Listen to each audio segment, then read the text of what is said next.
Meus irmãos, o sermão hoje, vai ser lá no texto do profeta Jeremias, no capítulo 23.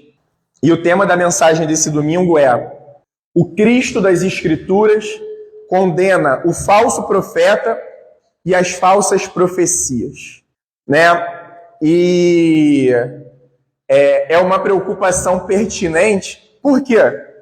Porque é uma preocupação de Jesus, E domingo passado nós falamos aqui que no Éden já começou, se assim a gente pode dizer, o ministério do falso profeta, Satanás foi no Éden e profetizou. Ele profetizou para aquele casal falando: se vocês comerem do fruto da árvore do conhecimento do bem e do mal, certamente vocês não morrerão. Deus falou: certamente vocês morrerão. Veio uma profecia da parte de Deus. E aí, isso tudo vai se conectando com toda a palavra, porque toda palavra é palavra de Deus. Amém, irmãos? De Gênesis a Apocalipse, ela é a palavra de Deus. E João, ao escrever a sua carta, ele diz: irmãos, vocês precisam discernir os espíritos. Vocês são espirituais, então vocês discernem as coisas espirituais de forma espiritual. E Jesus falou em João 10, as minhas ovelhas ouvirão a minha voz. E ele se apresentou como o bom pastor. E o bom pastor é aquele que está na condução de um rebanho. E Jesus está na condução do seu povo. Jesus continua conduzindo o seu povo aqui na terra. Jesus continua conduzindo os remanescentes aqui na terra. E me chama muita atenção que a gente vai finalizar lá nesse texto. Agora não. A gente vai lá no capítulo 24 de Mateus, no final da exposição do texto de Jeremias. Por que repetindo? Porque essa é uma preocupação de Jesus. Jesus sabia que chegaria enganadores, porque desde o princípio é assim. Um exemplo, vamos lembrar a tentação de Cristo no deserto, os 40 dias de Jesus no deserto.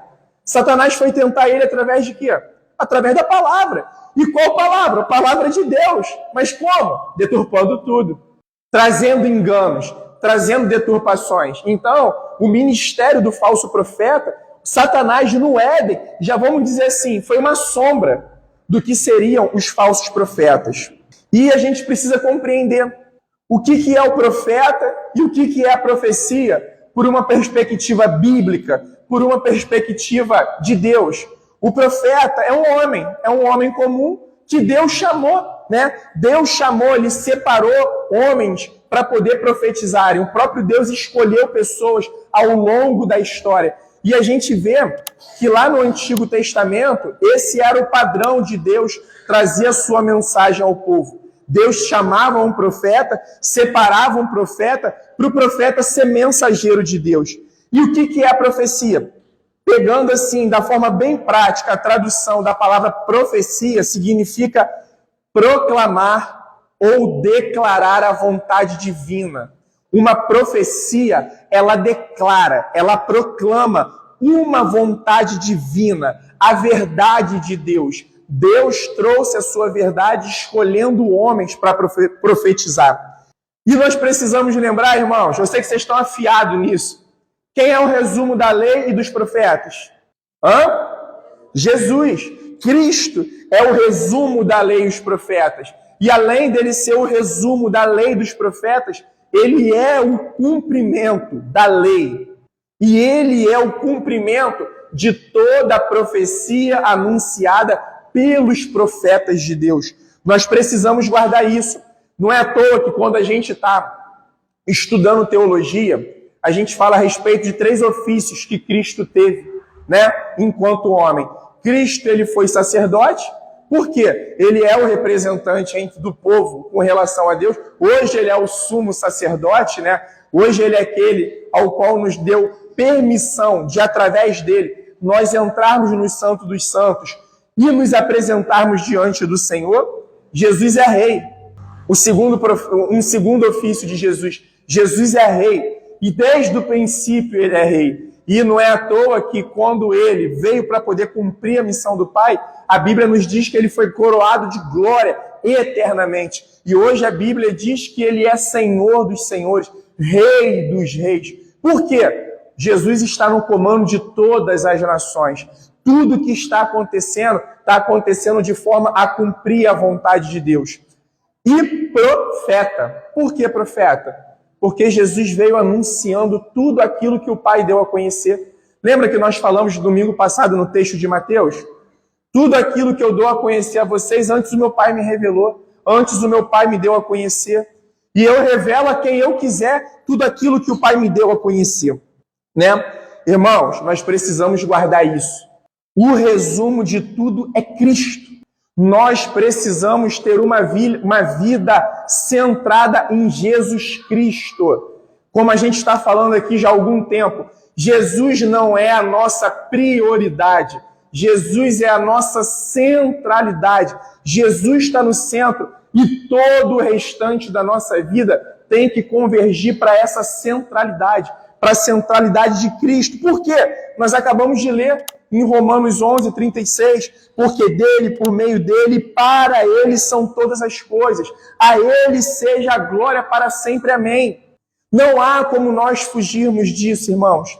E sabe, tudo que está tirando a primazia de Cristo é uma falsa profecia. Tudo que homens estão tentando tirar a primazia de Cristo, a centralidade de Cristo, isso é ministério de falso profeta. E nós, enquanto povo de Deus, nós precisamos estar acordados. E aí a gente pensa, mas caramba, por que isso? Jesus falou, está em Mateus 24, que os dias e os tempos seriam abreviados. Para quê? Para que ele não enganasse até os eleitos de Deus. Irmãos, a gente pode dizer que isso tudo hoje está palpável, está mensurável. E a gente estava conversando, eu e Roger, antes do estudo, sobre isso, sobre essa abreviação dos tempos. Por quê? Hoje o que não falta são possibilidades. Hoje o que não falta são caminhos. Hoje a gente vive a era da liberdade. Hoje a gente vive a era do meu corpo, minhas regras. A vida é minha. Só tenho uma vida, aproveita ela até o último momento. E nós precisamos aproveitar a vida, mas não apartados do nosso Senhor, porque Ele é a nossa fonte de vida. E na verdade tudo aquilo que é vida fora de Deus não é vida, é morte. Se apresenta como vida, se apresenta como algo que é bom, mas nós não sabemos, nós sabemos que não é algo bom. Irmãos, outra coisa, nenhum profeta tem liberdade para poder falar de si mesmo. Nenhum profeta tem liberdade para poder anunciar aquilo que bem entende. O verdadeiro profeta, a gente pega eles aqui na Bíblia. Assim diz o Senhor. Assim mandou dizer o Senhor. E hoje nada mudou, tá? Hoje nada mudou. Nós precisamos ter a compreensão de que todos os profetas, até Malaquias, eles estavam apontando para Cristo. A profecia é Cristo.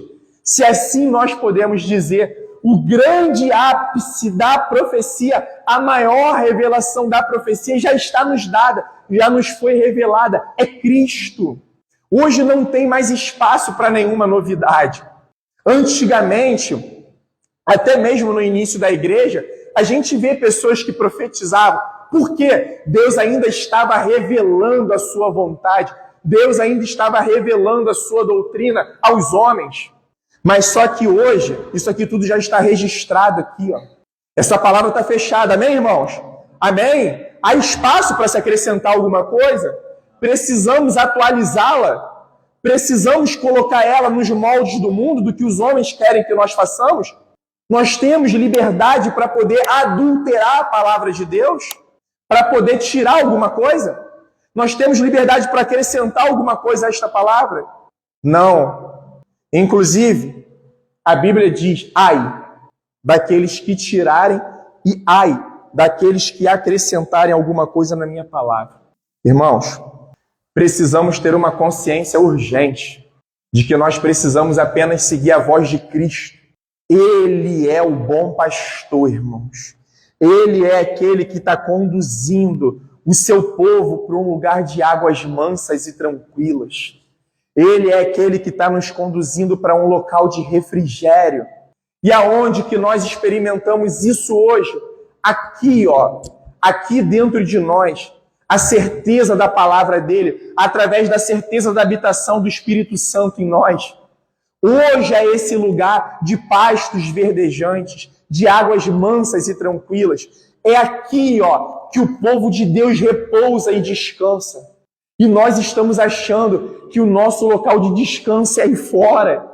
É nessa vida, é nesse mundo que está quebrado, irmãos, esse mundo que está maculado pelo pecado, esse mundo que está manchado. Hoje o oásis do cristão é Jesus de Nazaré. E aonde que está Jesus de Nazaré, assentado no alto e sublime trono? Hoje nós repousamos na sua palavra, nas suas promessas. Hoje, se chegar o diagnóstico de câncer para a gente, um câncer maligno, um câncer terminal, um câncer fatal, qual é o nosso descanso? É Cristo. E a gente pensa, o câncer vai nos vencer. Não, Jesus já venceu o câncer. Ele prometeu que ele levou sobre ele todas as nossas enfermidades. Mas calma aí, fulano, Beltrano morreu. O Léo aqui, o pastor, morreu. E aí o cristão responde como? Morte, aonde está o seu aguilhão? Aonde está a sua vitória? Por quê, irmãos? Para quem anda com Jesus, a morte tem aroma de vida. Por quê? Porque nós temos como certo que o viver é Cristo e o morrer é lucro. Não é que a gente fique orando porque seria uma contradição. Senhor, me mate. Por mais que tenha vez que nós estamos cansados, né? A gente não desabafa com Deus. Senhor, eu estou cansado. Está difícil. Mas não é que nós estejamos clamando pela morte. É porque nós estamos confiantes na firme promessa do Senhor.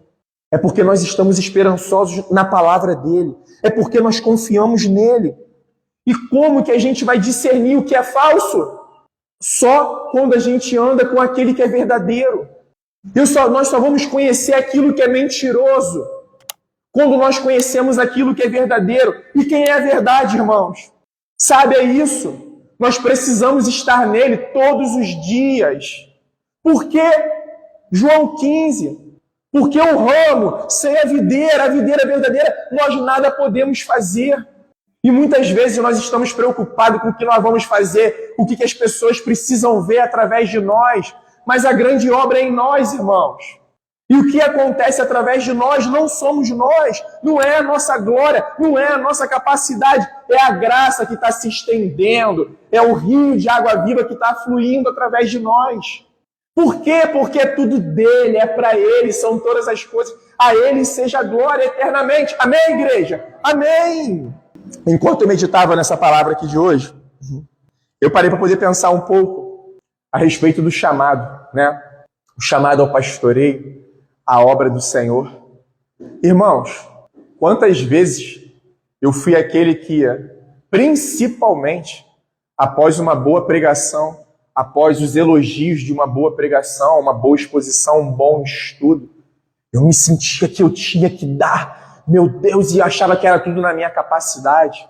Quantas vezes a gente se afadigava, me afadigava, achando que é as nossas mãos, é as nossas obras, é a nossa capacidade, mas não é, irmãos. Tudo é a graça. O nosso grande ministério, 2, é permanecer fiel. É permanecer fiel ao Senhor e à sua palavra. Irmãos, se os falsos profetas estivessem realmente anunciando a pregação de Cristo, sua profecia, eles estariam falando de julgamento e não de paz. Qual era a pregação de Jesus, irmãos? Arrependei-vos. E sejam sinceros, quem que vai querer essa pregação cada vez mais? Cada vez menos vão querer essa pregação. E aí, a gente vai ver isso hoje através de um profeta que o Senhor levantou lá no Antigo Testamento. Jeremias. Jesus, irmãos, a mensagem que ele trouxe foi uma mensagem de julgamento. Arrependei-vos. Por quê? Por quê? Porque é chegado o reino dos céus. E quando ele anuncia isso, ele está dizendo, chegou a justiça de meu Pai. Chegou o ápice da história. Chegou aquele que cumpriu a lei, aquele ao qual os profetas pregaram. E muitas vezes a gente acha, quando se fala de profecia, é predição futura. Não! Também é. mas a grande parte do ministério profético dos profetas era para o agora. Era o Senhor trazendo o seu juízo para agora. Você lembra antigamente quando Deus levantava o profeta, ó, vai lá em Edom, vai lá em Samaria, ou vai lá em Tiro, vai lá em Sidom e anuncia. Hoje continua a mesma coisa, mas através de quem que está ecoando os profetas? Através de Cristo. Hoje você não precisa mais chegar, Brasil, se vocês não se arrependerem. Por quê? Porque já está decretado em Cristo para todas as nações. De quem não se arrepender será condenado. E a coisa agrava conforme as nações vão tendo conhecimento de Deus. Não tem um indesculpável, mas com certeza no dia do juízo, o rigor, por exemplo, para o Brasil vai ser muito maior do que para a Coreia do Norte, que não tem essa liberdade de pregação que nós temos. Hoje nós vivemos numa nação ao qual você pode pregar o evangelho, ainda pode. Se a gente decidir aqui agora, vamos pegar a nossa Bíblia, cada um vai para uma praça aí no final do culto, leva a caixinha de som, a gente tem essa liberdade, ainda temos. Então, no dia do juízo, o rigor para o Brasil vai ser muito maior do que, por exemplo, uma Coreia do Norte. Qualquer profecia que fale de um futuro de paz sem proclamar a ira de Deus é falsa. E essa é uma frase que eu preguei de um grande estudioso do profeta Jeremias. Qualquer profecia que fale de um futuro de paz sem proclamar a ira de Deus é falsa. Por que nós temos paz com Deus? Quem bebeu o cálice da ira, irmãos? Quem disse assim, Pai, se possível for, afaste de mim esse cálice. Todavia, seja conforme a tua vontade. Quem disse isso? Jesus. Então, toda profecia que fala de paz sem anunciar ira, por quê? Toda a ira do Senhor, a gente estudou Isaías 53, a Deus agradou moê-lo, agradou esmagá-lo. Então, na verdade, hoje nós estamos reconciliados, hoje nós podemos falar paz com Deus, paz do Senhor. Por quê? Porque a ira foi desviada de nós, mas ainda há uma ira. Sabe por que as pessoas estão brincando de evangelho, brincando de Cristo, brincando com Cristo, mas com Deus nós podemos zombar? Com Deus o homem pode brincar. Por quê? Porque os homens estão achando que está tudo em paz, que está tudo tranquilo. Eu posso estar no pecado, mas Deus me ama. Eu não preciso me santificar, mas Deus me ama. Eu posso viver da minha maneira, porque Deus me ama. Realmente, Deus é amor. Deus nos amou ao ponto de fazer o quê, irmão? De entregar o seu filho unigênito, o seu filho, para acontecer o que com ele, irmãos? Morte de cruz. As pessoas perderam a consciência do pecado, da gravidade que representa o pecado. Quando nós falamos de um Deus irado, que isso? Mas esse é o Evangelho. O Evangelho chega para aqueles que estão doentes, para aqueles que se reconhecem pecadores, que precisam de um Senhor e de um Salvador. Porque se não tem pecado, para que Jesus morreu? Se está tudo bem, se está tudo em paz com Deus, por que Jesus morreu? Jeremias 23, amém, meus irmãos? O texto que a gente vai pregar hoje é a partir, o que a gente vai mais focar, né, o que tem a ver conosco, é do versículo 9 ao versículo 40, até o final. Mas eu queria também ler com vocês aqui o versículo 1, os primeiros versículos. Ai dos pastores que destroem e dispersam as ovelhas do meu pasto, diz o Senhor. Isso é Jeremias anunciando, diz o Senhor. E sabe quem era o pastor naquela época? Eram os reis. Os reis, eles tinham essa função social de conduzir a nação de Deus, de conduzir Israel pelos caminhos do Senhor. Mas começa todo o adultério, começa toda a corrupção. Portanto, assim diz o Senhor, o Deus de Israel, a respeito dos pastores que apacentam o meu povo. Vocês dispersaram as minhas ovelhas e as afugentaram e não cuidaram delas, mas eu tratarei de castigar vocês por causa das maldades que praticam, diz o Senhor. Aqueles que deveriam ser guias, condutores, e deixa eu falar uma coisa para vocês, tá? Aprofundando um pouco mais o nosso entendimento aqui. A gente sabe que Deus chama pastores no meio da sua igreja como vocação, como um dom, como um ofício dentro da igreja. Mas a missão de guiar pessoas é dada a todos os cristãos. Ide, pregai o evangelho e fazei discípulos. E quando as pessoas olham para nossas vidas, o que elas estão vendo em nós?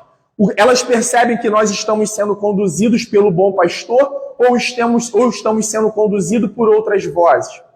Quando nossos filhos, nossos familiares olham para nós, o que eles veem em nós como seu grande primeiro amor? O nosso trabalho, o dinheiro, as nossas necessidades? Ou eles veem em nós um compromisso verdadeiro com a missão de Deus? Uma entrega total com a missão de Deus? Então nós precisamos ter essa compreensão, que todos nós temos essa importância de conduzir as ovelhas do Senhor. Eu mesmo recolherei o remanescente, está vendo? Sempre falando do remanescente. Eu mesmo recolherei o remanescente das minhas ovelhas. Olha a colocação, das minhas ovelhas. As minhas ovelhas eu mesmo vou cuidar. Eu não vou deixar na mão do lobo. Eu vou trazê-las de alguma forma para perto de mim. De todas as terras para onde as tiver dispersado, e farei voltar aos seus apriscos, serão fecundas e se multiplicarão. Porei sobre elas pastores que as apacentem. É o bom pastor dando pastores à igreja. E elas jamais terão medo, nem ficarão assustadas. Nenhuma delas faltará, diz o Senhor. Aquele que vem até mim é aquele que meu Pai me dá. E aquele que o meu Pai me dá, de modo nenhum eu as lançarei fora. E aí vem a promessa messiânica. Eis que vem dias, diz o Senhor, em que levantarei a Davi um renovo justo. Então vocês compreendem como a gente vê versículo bíblico querendo pegar figuras políticas. Quando o justo governa, o povo se alegra. Mentira, falácia, pregação do falso profeta, falsa profecia, deturpação da palavra de Deus, porque está aqui, levantarei a Davi um renovo justo. E qual é o único rei que governa com justiça, irmãos? Vocês sabem, fala alto para mim em nome de Jesus. Isso aí, o Senhor Jesus de Nazaré. Ele é o rei justo, ele é o único justo. E como rei que reinará, agirá com sabedoria e executará o juízo e a justiça na terra. E ele já executou, irmãos. Ele se fez justiça e o juízo está vindo. Nos seus dias Judá será salvo e Israel habitará seguro. Nós, a igreja, o povo de Deus. E este será o nome pelo qual será chamado: Senhor, justiça nossa. Jesus, justiça nossa. Jesus Cristo, justiça nossa. Portanto, eis que vem dias, diz o Senhor, em que nunca mais dirão: tão certo como vive o Senhor, que tirou os filhos de Israel da terra do Egito, mas tão certo como vive o Senhor, que tirou e trouxe a descendência da casa de Israel, da terra do norte e de todas as terras para onde tinha dispersado, e habitarão na sua própria terra. A gente sabe que aqui, terra do norte, é Babilônia. Foi para onde foi as duas tribos que sobraram, Judá e Benjamim foram levados. Mas essa é uma promessa para o povo de Deus, a nação santa. Nós fomos tirados. Aí as coisas inverteram, irmãos. Nós fomos arrancados do Brasil e transportados para a nação santa. A gente pega a nossa identidade CPF e apresenta porque nós ainda estamos aqui. Mas a nossa verdadeira identidade, ela é celestial, irmãos. O nosso verdadeiro nome está gravado numa pedrinha branca que nós receberemos naquele grande dia. Nós somos povo do céu, irmãos. Nós somos povo do céu aqui na terra. E as pessoas acreditam em ET, em extraterrestre. E a gente, às vezes, não acredita que nós somos povo do céu aqui na terra. Essa pátria não é mais a nossa pátria. Essa nação não é mais a nossa nação. Nós somos o remanescente. Nós somos o povo que o Senhor separou como suas ovelhas, minhas ovelhas. E louvado seja Ele eternamente, irmãos. Louvado seja o nosso Senhor eternamente. E agora nós vamos chegar aqui no texto que, particularmente, do Antigo Testamento, eu acho o texto de mais embate com os falsos profetas. É o texto que tem mais embate com os falsos profetas. E a gente fica pensando na vida de Jeremias, chamado pelo Senhor 17 anos, 40 anos pregando dentro de Israel, até que chegasse a Babilônia. E vocês sabem, os amigos viraram as costas para ele, A família virou as costas para ele. A nação passou a odiá-lo.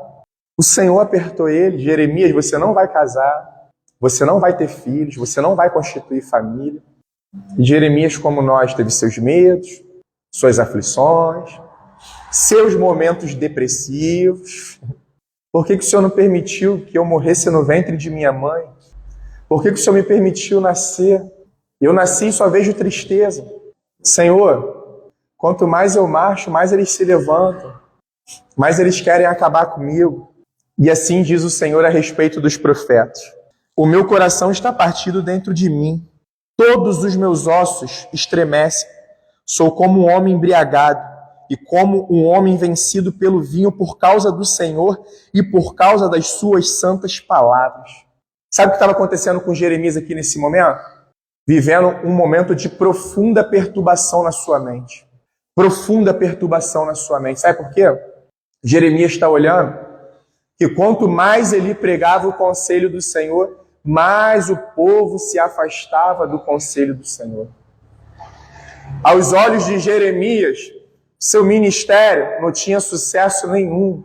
Aos olhos do povo de Israel, o que Jeremias anunciava talvez fosse falsa profecia.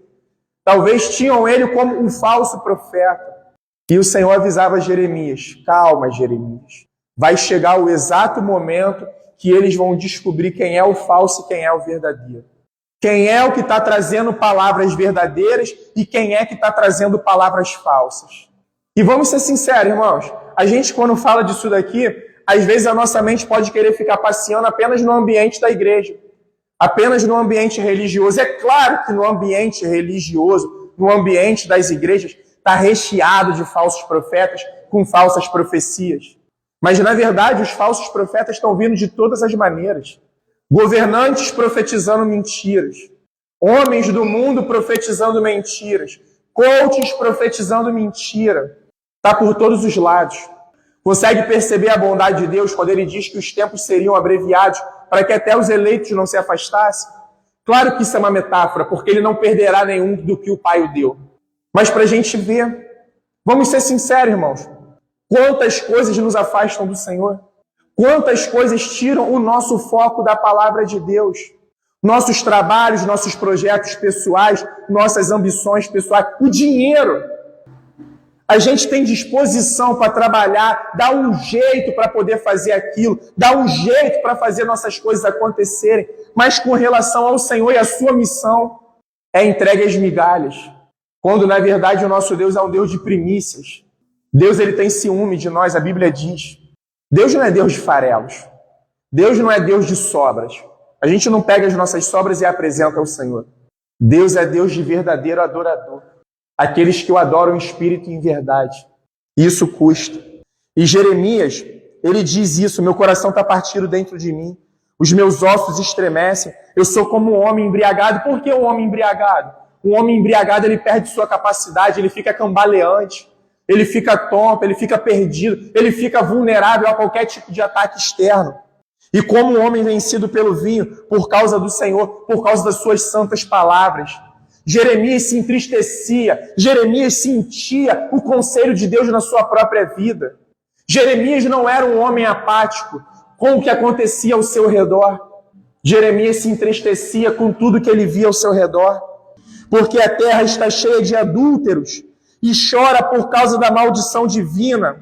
Os pastos do deserto estão secos, porque o modo de vida deles é mau e seu uso da força não é reto.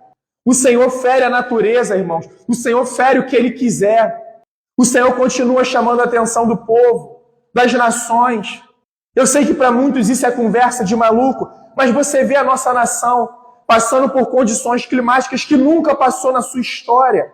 É claro que isso é resultado também da interferência, da mal interferência do homem na natureza. É algo que a gente chama de mandato cultural que começou no Éden. O Senhor deu aos homens o privilégio e a responsabilidade de cuidar da natureza. Lembra? Vocês vão cuidar disso daí tudo agora. E continua sendo dado ao homem. Mas para mim isso não é apenas uma questão de interferência climática. É o Senhor também.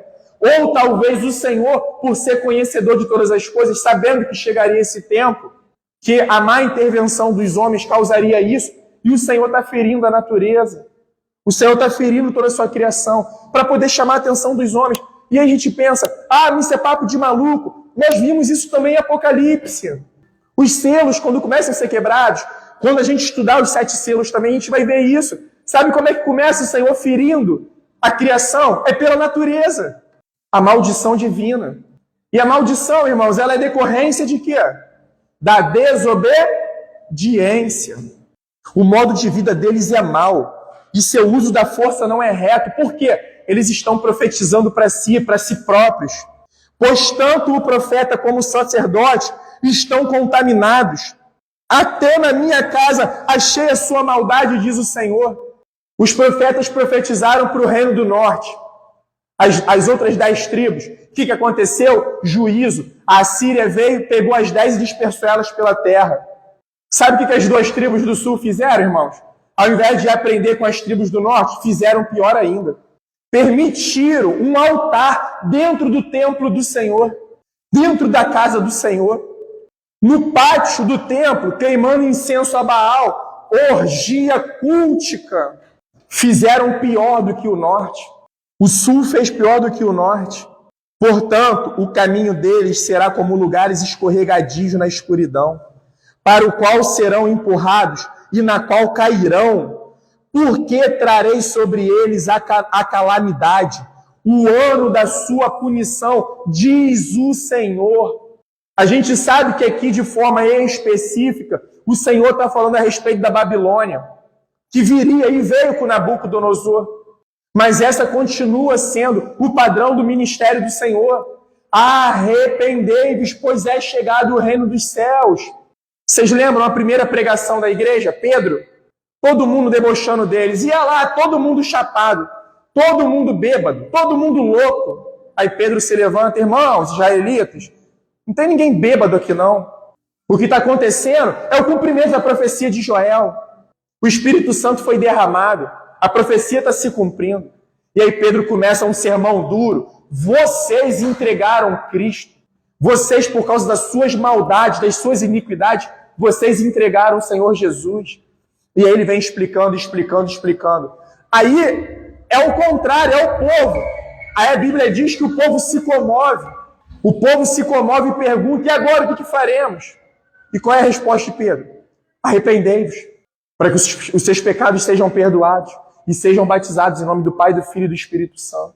Nos profetas de Samaria, o norte, vi algo que causa desgosto. Profetizaram por Baal e fizeram o meu povo de Israel andar errante. Mas nos profetas de Jerusalém vejo coisa horrenda. Cometem adultério, andam com falsidade e fortalecem a mão dos malfeitores, para que não se convertam da sua maldade. Tudo que a gente está conversando. E quem é os falsos profetas dos dias atuais? Está tudo em paz. Jesus te ama. Jesus tem o melhor para a sua vida. Jesus vai te prosperar com uma abundância tremenda. Isso não é evangelho. Isso nunca foi evangelho. A verdadeira profecia é aquela que aponta pecados. Chegamos à época que a gente vê muitas lideranças, autoridades religiosas dentro das igrejas. E eu nunca vi, de verdade, alguma liderança que se levantou e falou: arrependam-se. Vocês que praticam a corrupção, vocês que praticam a maldade, vocês que praticam a iniquidade, vocês que estão em adultério, vocês que estão rebelados contra o Senhor, vocês que fazem mau uso da verba pública, vocês que estão atolados em esquema. Nunca vi. É só palavra: Jesus te ama, Jesus vai fazer tudo. Essa cidade, essa nação pertence ao Senhor. É disso que o Senhor está falando. E nós vamos aprofundar aqui. É disso que o Senhor está falando. Eles cometem adultério, eles andam com falsidade, eles fortalecem as mãos dos malfeitores. Estou na igreja, estou tranquilo, estou com a vida toda errada, mas estou tranquilo. Por quê? Porque a pregação é paz e amor. Irmãos, é claro que em Jesus nós encontramos paz e amor. A verdadeira paz e o verdadeiro amor. Mas é através de arrependimento que nós chegamos. É através de se reconhecer devedor, de se reconhecer pecador. Ele veio para os pecadores, ele veio para os faltosos, ele veio para aqueles que se encontram em dívida com ele. E aí ele diz, né, que tudo eles fazem para que não se convertam da sua maldade. E aí o Senhor vai dizendo, para mim todos eles se tornaram como Sodoma, e os moradores de Jerusalém como Gomorra. Portanto, assim diz o Senhor a respeito dos profetas, eis que os alimentarei com absinto, e lhes darei de beber água envenenada, porque dos profetas de Jerusalém se derramou a impiedade sobre toda a terra. Voltando a dizer, aqui nós temos uma profecia que está acontecendo especificamente para a Babilônia, que está vindo contra Judá e Benjamim, contra o Reino do Sul, contra Israel. Mas olha o quanto de aprendizado que a gente traz para a gente, que a gente traz para os nossos dias. Porque ele disse, por causa dos profetas de Jerusalém, se derramou a impiedade sobre toda a terra.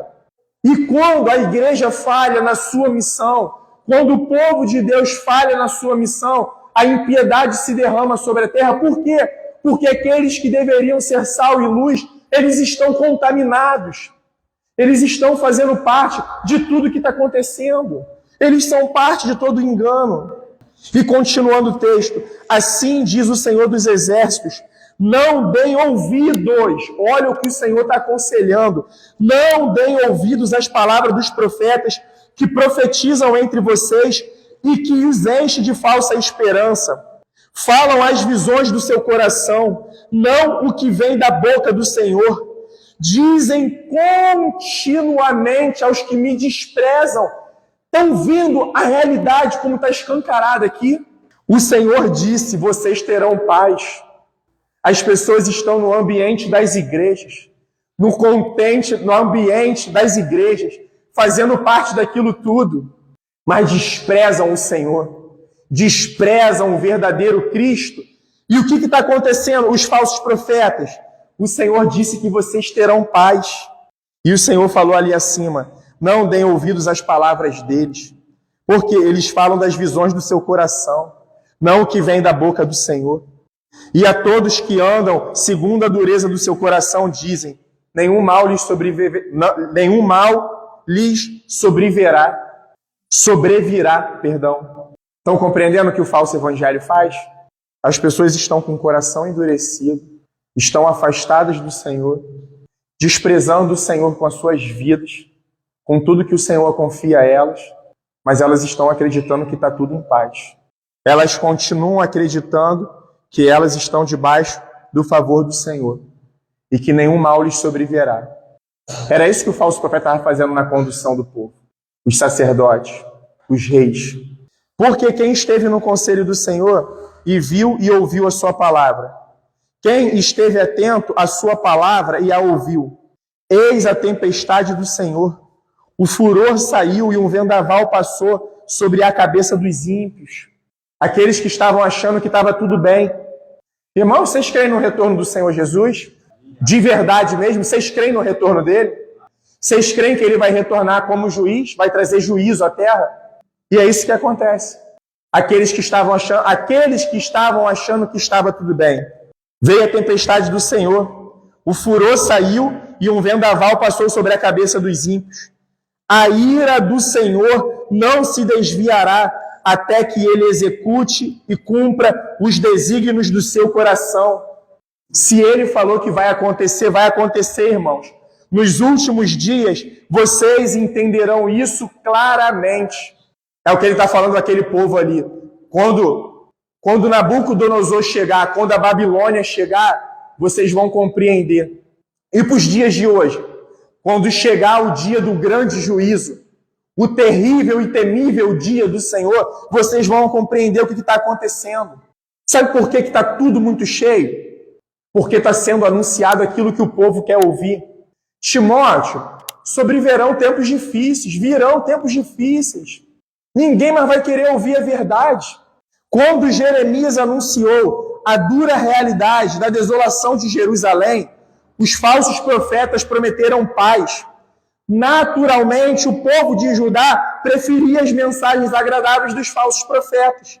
Isaías 30 diz, não profetizem para nós o que é reto, digam-nos coisas agradáveis, profetizem ilusões. Sabe por quê? As pregações estão lindíssimas. estão todas arranjadas. Está tudo pronto para poder nos emocionar. A parte dura, o arrependei-vos, nos tem sido ocultado. Ou quando é pregado é assim, passa rápido. Não mandei esses profetas, mas eles foram correndo. Não lhes falei, mas eles profetizaram. Mas se tivessem estado no meu conselho, teriam anunciado as minhas palavras ao meu povo e o teriam feito voltar da onde, irmãos? Da onde? Do seu mau caminho e de quê? E das maldades de suas ações. Está compreendendo o que é o verdadeiro conselho de Deus? Sou eu Deus apenas de perto, diz o Senhor, e não também de longe? Porque o Deus de perto é o Deus dos ídolos. Esse ídolo aqui é o Deus de São João da Barra, aí São Francisco tem outro, aí Campos tem outro, a Babilônia tem um, a Assíria tem outro, mas Deus não, Deus ele sabe de tudo. Pode alguém se ocultar em esconderijos, de modo que eu não veja, diz o Senhor, eu não encho os céus e a terra, diz o Senhor. Tenho ouvido o que dizem aqueles profetas, proclamando mentiras em meu nome, dizendo, sonhei, sonhei. Até quando acontecerá isso no coração dos profetas que proclamam mentiras, que só proclamam o engano do próprio coração? Eu tive uma visão para São João da Barra, eu tive uma visão para aquilo, eu tive um sonho, eu tive não sei o quê, e continua as maiorias embarcando na visão dos homens e não seguindo o Senhor e a sua palavra. Porque se essas profecias partissem de Deus, eles iriam anunciar a sua verdade, a sua palavra. Até quando tentarão fazer com que meu povo se esqueça do meu nome, por meio dos sonhos que contam uns aos outros, assim como os pais deles se esqueceram do meu nome por causa de Baal? O profeta que tem um sonho, conte-o como um simples sonho. O Senhor mandou, não, eu tive um simples sonho. Se Deus falou, primeiro ponto, coloque a palavra como filtro. Se Deus falou no sonho algo que contraria a palavra, isso é fruto de uma feijoada comida às 11 horas da noite, irmãos. Isso é fruto de uma má digestão. Deus não falou nada. Mas se Deus te falou alguma coisa, talvez particular, que não fira a sua palavra, é particular. É um sonho, é um simples sonho. Não é uma novidade no mercado da profecia. Mas fale a minha palavra com verdade. O que é palha tem a ver com trigo, diz o Senhor. E a palavra do Senhor é trigo, não é palha. Não é a minha palavra como fogo, diz o Senhor. E como um martelo que despedaça a rocha. A palavra de Deus vem para nos ferir, irmãos. Mas a mesma palavra que nos fere nos cura. O fogo queima. O martelo martela, irmãos. Despedaça. Portanto, eis que eu sou contra esses profetas, diz o Senhor, que roubam minhas palavras uns dos outros. Eis que sou contra esses profetas, diz o Senhor, que pregam a sua própria palavra e afirmam, ele disse. Eis que eu sou contra os que profetizam sonhos mentirosos, diz o Senhor, e os contam, e com as suas mentiras e leviandades fazem o meu povo andar errante. Tiram o foco do meu filho Jesus e colocam em monumentos criados pela mão dos homens. Fica criando espetáculos para os homens ver. Eu não os enviei e não lhes dei nenhuma ordem, e eles não trazem nenhum proveito a este povo, diz o Senhor. São cegos conduzindo cegos. Quando, pois, este povo, ou um profeta, ou um sacerdote perguntar a você, Jeremias, qual é a sentença pesada do Senhor? Sabe o que estava acontecendo? O povo caçoando de Jeremias. Lá vem Jeremias querendo anunciar mais uma sentença pesada de Deus.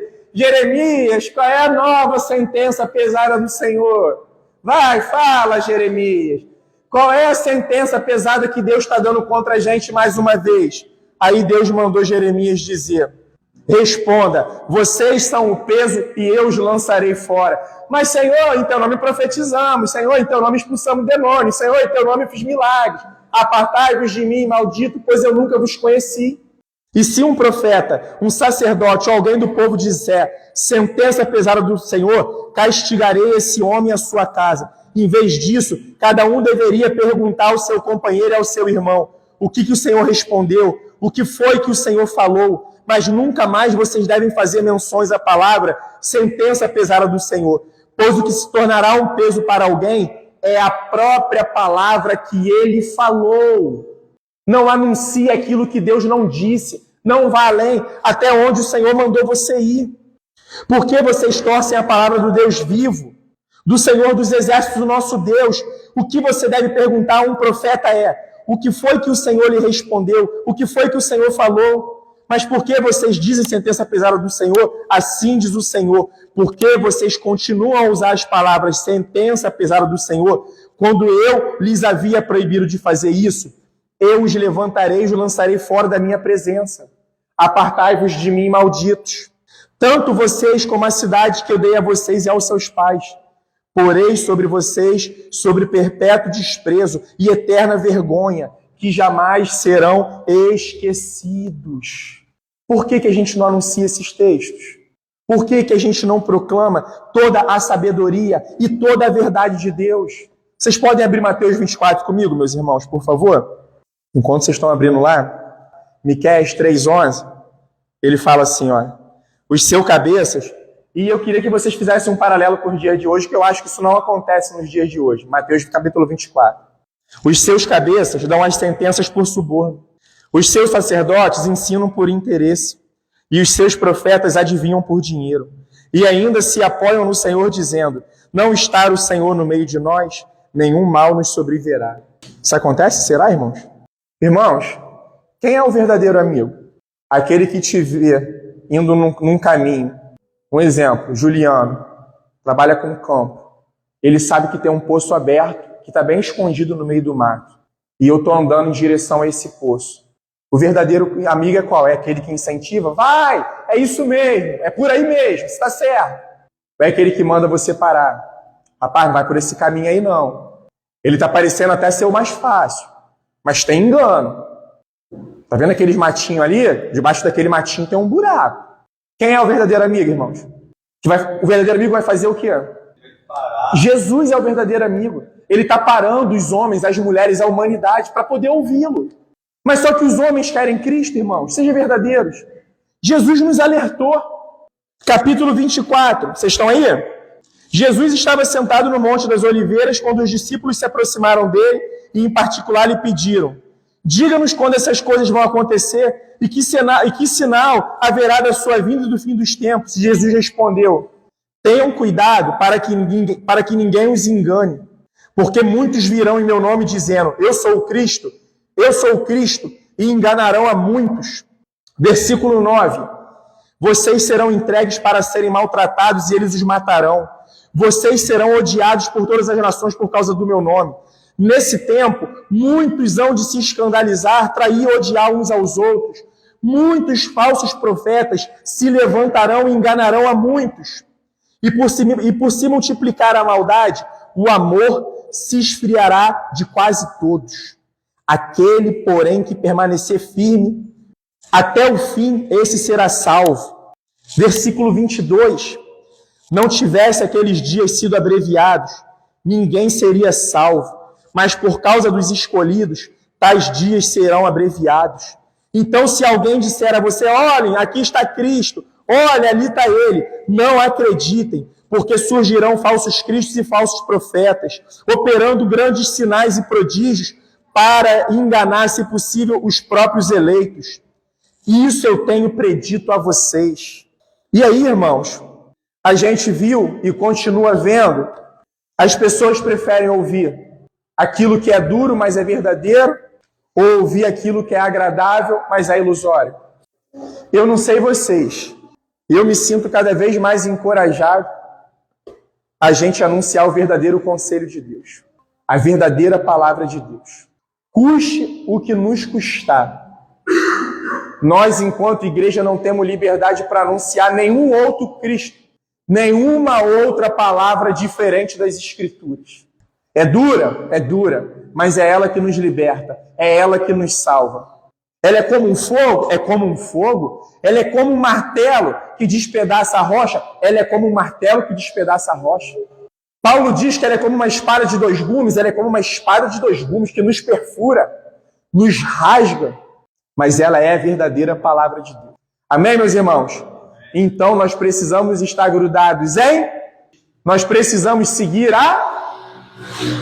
nós precisamos ouvir Jesus é o ápice da profecia. Amém?